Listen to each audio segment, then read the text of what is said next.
আমি গত এক মাস আগে বেলুড় নিয়ে একটি ভিডিও বানিয়েছিলাম এবং সেই ভিডিওতে আমি বলেছিলাম যে প্রত্যেক বছর রামকৃষ্ণদেবের জন্মতিথি উপলক্ষে বছরের একবার মেলা উদযাপন হয়।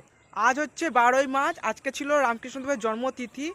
গত 17ই মার্চ অর্থাৎ রবিবার, আর 4 দিন হাতে আছে। 4 দিন পর হচ্ছে বেলুড় মঠের মেলা। ঠিক তো আমি সেই ভিডিওতে বলেছিলাম যে মেলার আগে আমি একটি ভিডিও বা শর্ট ভিডিও বানিয়ে দেবো। 17 তারিখ রবিবার আমি চাইবো তোমরা প্রত্যেকেই এসো মঠে মেলায়।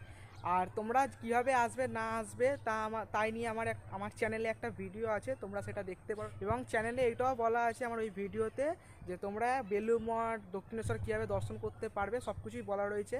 আর আপনারা যারা আসতে পারবেন না, আমি তো ওইখানে ওই দিনকে অবশ্যই ভিডিও বানাবো। আর আমি চেষ্টা করব আপনারা যারা আসতে পারবেন না, আমি সেদিনকে একটা লাইভ ভিডিও করার চেষ্টা করব যাতে আপনারা না আসো, মানে দেখতে পারেন অন্তত। আমি চাইবো তোমরা প্রত্যেকেই আসো। ঠিক আছে, টাটা।